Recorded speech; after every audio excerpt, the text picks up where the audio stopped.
राजस्थान का एक क्षेत्रीय राजनीतिक दल इन दिनों अपने अस्तित्व के संकट से जूझ रहा है। जी हाँ, स्थितियाँ उसके लिए प्रतिदिन दूभर होती जा रही है।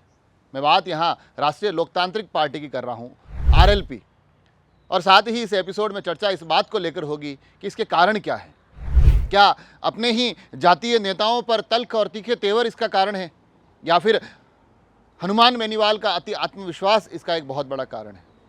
क्या कारण यह है कि दोनों राजनीतिक दल एक सोची समझी षड्यंत्र के तहत इस राजनीतिक दल को अब रसातल में धकेलने की कोशिश कर रहे हैं। तो इस एपिसोड में चर्चा इस बात को लेकर भी होगी कि अब आगे के राजनीतिक विकल्प क्या है हनुमान बेनीवाल के पास। इन सभी विषयों तक पहुंचे उससे पहले हमें जाना पड़ेगा 2018 में, जब इस दल ने अपना स्वरूप तय किया था। हनुमान बेनीवाल एक राजनीतिक दल के साथ आते हैं, नाम होता है राष्ट्रीय लोकतांत्रिक पार्टी। 2018 का चुनाव लड़ते हैं। हालांकि उससे पहले भी हनुमान बेनीवाल के राजनीतिक जीवन को देखना और परखना जरूरी है, क्योंकि भारतीय जनता पार्टी से 2008 में जुड़ने के बाद 2013 आते आते उनकी तलखी अपने दल के नेताओं से इतनी बढ़ गई, उनकी बातों में अशोक गहलोत और वसुंधरा राजे के आपसी सांठगांठ की इतनी ज़्यादा चर्चा है, इतने ज़्यादा आरोप प्रत्यारोप के घेरे बन गए कि 2013 आते आते उन्होंने राजनीतिक रूप से भारतीय जनता पार्टी का दामन भी छोड़ दिया। 2013 में निर्दलीय चुनाव लड़े, चुनाव जीते, और 2018 तक आते अपने उस तेवर के कारण, अपने उस बोलने के अंदाज के कारण, लोगों से कनेक्ट होने की अपनी काबिलियत के कारण हनुमान बेनीवाल एक बड़ा राजनीतिक चेहरा बनकर उभरे। विशेष तौर पर जाट समाज के बीच में एक बड़ा राजनीतिक उम्मीदों वाला चेहरा बनकर आगे आए। साथ ही जो मारवाड़ आंचल का एक पूरा का पूरा क्षेत्र है, जिसमें कि ये जातीय बहुलता मानी जा सकती है, और उस जातीय बहुलता के साथ साथ उन्होंने अन्य कुछ वर्गों से भी अपने ताने माने बिल्कुल व्यवस्थित तरीके से राजनीतिक स्वरूप में तय करने शुरू किए। और इन सभी गतिविधियों के बीच 2018 का चुनाव हनुमान बेनीवाल एक नई पार्टी के रूप में लड़ते हैं। पार्टी को प्रारंभिक रूप में ही बड़ी अच्छी सफलता मिलती है। 2018 के चुनाव में वो 3 विधायकों के साथ विधानसभा पहुंचते हैं। 2018 के बाद 2019 का लोकसभा का चुनाव आता है, जब पूरे देश में नरेंद्र मोदी की प्रचंड लहर एक बार फिर से देखने को मिलती है। उस दौर में भी हनुमान बेनीवाल और उनकी पार्टी की प्रासंगिकता आप इस बात से समझिए कि भारतीय जनता पार्टी भी राजस्थान में हनुमान बेनीवाल के आरएलपी से गठबंधन करती है।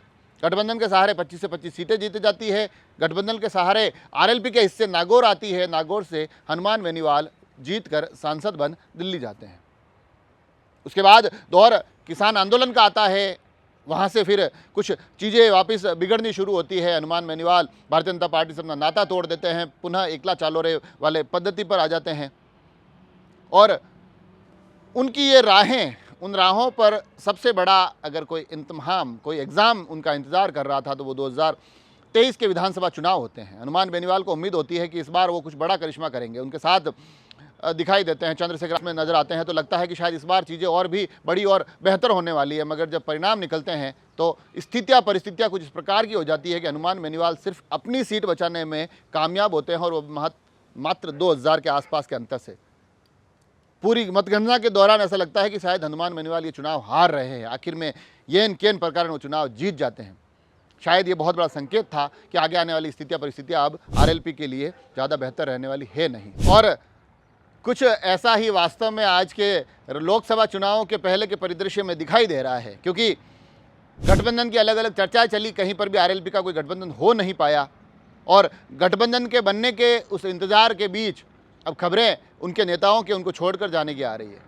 चेहरे भी ऐसे जो आरएलपी के लिहाज से बड़े ही कद्दावर माने जाते हैं। उमेदाराम, जो कि एक बहुत बेहतरीन चुनाव लड़े थे बायतू में, बाल बच गए थे यूं मानी हरीश चौधरी उस चुनाव में, और वो उमेदाराम अब आरएलपी छोड़कर कांग्रेस में जा चुके हैं। ये कल के ही दिन की बात है। और एक ही दिन में एक बड़ा झटका यहाँ उमेदाराम के रूप में हनुमान बेनीवाल को मिलता है, तो दूसरा झटका उनका भारतीय जनता पार्टी के माध्यम से इंतजार कर रहा होता है, जहाँ पुखराज गर्ग, जो पूर्व में विधायक भी रहे हैं, तो साथ ही पार्टी के प्रदेश अध्यक्ष की भूमिका में रह चुके हैं, वो भारतीय जनता पार्टी का दामन थाम लेते हैं। 2 बड़े नेताओं का इस प्रकार से एक ही दिन में अलग अलग पार्टियों से जुड़ जाना, आरएलपी का साथ छोड़ देना, कहीं ना कहीं एक बहुत बड़ा आघात माना जा रहा है।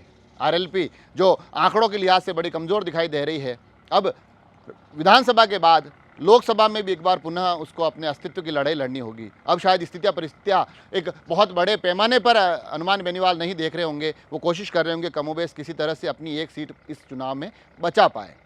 तो ये जो हालात हैं, ये हालात 18 से लेकर 2024 के आने तक के हैं। मगर इन हालातों के पीछे के कारण जो मैं शुरू में गिना रहा था, क्योंकि पार्टी के बनने के बाद एकदम अचानक से हनुमान बेनीवाल का कद बड़ा ही महत्वपूर्ण हो गया था। उस मारवाड़ अंचल में बड़ी महत्वपूर्ण भूमिका निभाते थे, मगर उसके साथ साथ उन दायरों को तोड़कर कभी मेवाड़ के वल्लभनगर में उनकी भूमिका अच्छी नज़र आती थी, कभी सहाड़ा में उनकी भूमिका बेहतर नज़र आती थी। तो एक बार ऐसा लगने लग गया था कि हनुमान बेनीवाल अब धीरे धीरे और शीर्ष की तरफ अपनी राजनीतिक दल को ले जाने वाले हैं। मगर इस बीच में उनसे कुछ गलतियाँ हुई।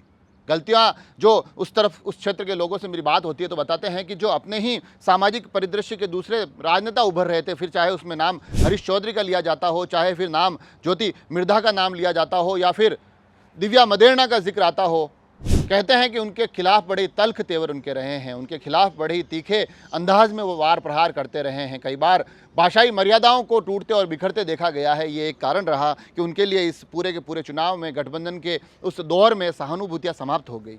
उसके परिणाम अब दिखाई दे रहे हैं। उमेदवार राम के कांग्रेस में जाने के पीछे का सबसे बड़ा कारण वही हरीश चौधरी दिखाई दे रहे हैं, जिन्होंने उमेदवार राम को विधानसभा चुनाव हराया।